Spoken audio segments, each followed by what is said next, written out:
Kompas yang saudara, mantan Menteri Perdagangan Thomas Lembong menjalani sidang perdana kasus dugaan korupsi impor gula di Pengadilan Tipikor Jakarta. Kasus yang menjerat Tom Lembong ini disebut menimbulkan kerugian negara hingga 578 miliar rupiah.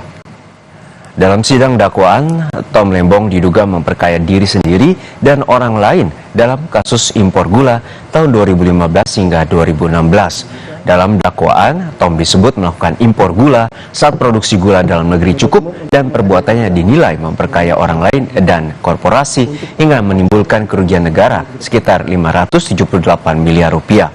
Sebelum sidang dimulai, Gubernur Jakarta periode 2017 hingga 2022, Anies Baswedan turut hadir di ruang sidang guna memberikan dukungan pada Tom Lembong. Lebih lengkap soal dakwaan pada terdakwa Thomas Lembong, kita tanyakan langsung pada jurnalis Kompas TV Niputu Trisnanda dan juru kamera Alfa Farid di Pengadilan Tipikor Jakarta. Putu, untuk saat ini apa saja poin dakwaan yang telah dibacakan oleh pihak jaksa dan apa saja dugaan tindak pidana koruptif yang diduga dilakukan oleh Tom Lembong?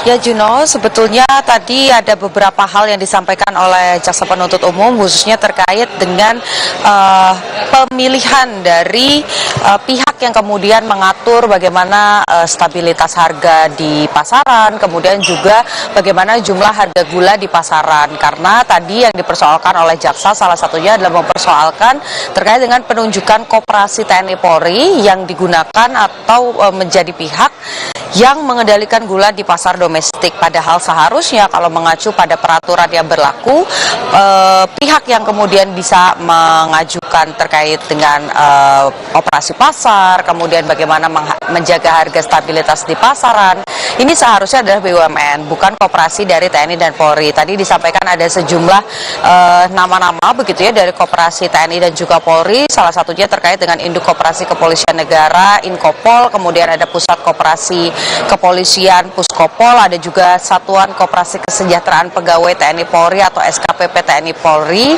dan juga ada Induk Koperasi Kartika yakni Inkopkar yang diduga ini melakukan permainan dalam tanda kutip, di mana tadi juga disampaikan bahwa pada tahun 2016 sebetulnya ada satu rapat di Kementerian Bidang Ekonomi terkait dengan bagaimana suplai pangan di dalam negeri. Di dalamnya ini dibahas soal ketersediaan beras, daging sapi, gula, kemudian juga ada pembahasan soal kedelai dan juga jagung. Nah, dari rapat tersebut ini disepakati bahwa Perum Bulog atau penghasil beras ini diminta untuk berkoordinasi dengan PPI.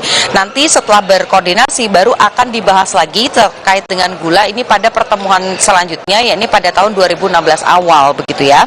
Sehingga tadi maksud kami rapatnya digelar pada Desember 2015. Dari rapat tersebut diputuskan bahwa pembahasan spesifik terkait dengan gula ini nanti akan dibahas pada awal 2016.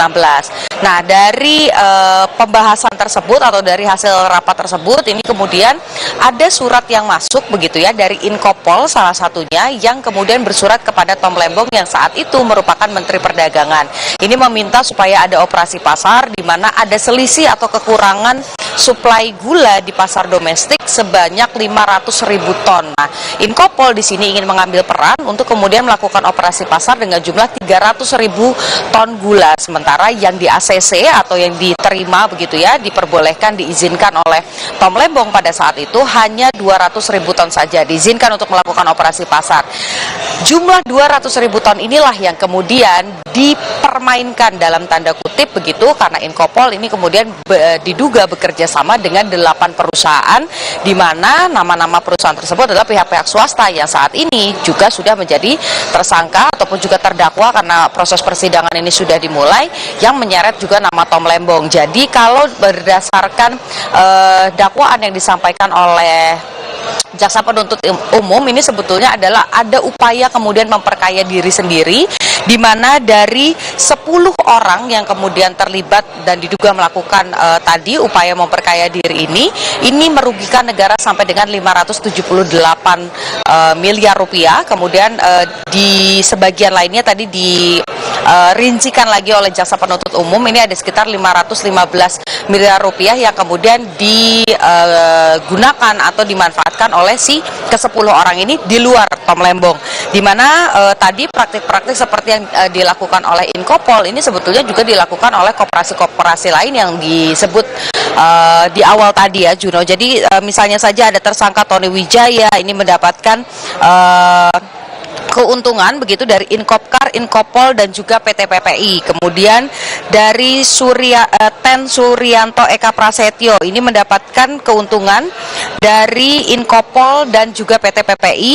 Lalu Indra Suryaningrat ini dari Inkopol dan juga PT PPI. Jadi kurang lebih dari 10 nama yang diduga memperkaya diri ini mendapatkan double begitu ya. Ada dari koperasi kerjasamanya, ada juga dari PT PPI.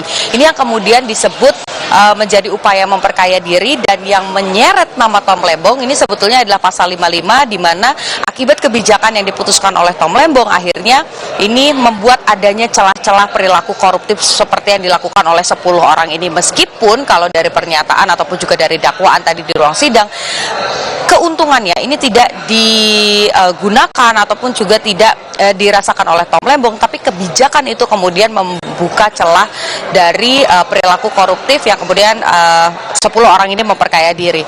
Nah, tapi yang berbeda juga dalam persidangan kali ini sebetulnya, Juno dan juga saudara, adalah eksepsi, di mana pada hari ini setelah JPU menyampaikan surat dakwaannya, pihak Tom Lembong ini langsung mengajukan eksepsi atau tanda keberatan begitu ya terkait dengan dakwaan, karena menurut Tom Lembong kalau memang ada kesalahan dalam proses kebijakan yang tadi disebutkan oleh jaksa penuntut umum, seharusnya ini tidak dilanjutkan dalam proses persidangan tindak pidana korupsi. Itu salah satunya. Kemudian juga karena masih berlangsung, kita menanti apalagi poin-poin dari eksepsinya, tapi satu yang pasti tadi disampaikan di awal bahwa Tom Lembong merasa apa yang didakwakan oleh jaksa penuntut umum ini tidak sesuai. Juno.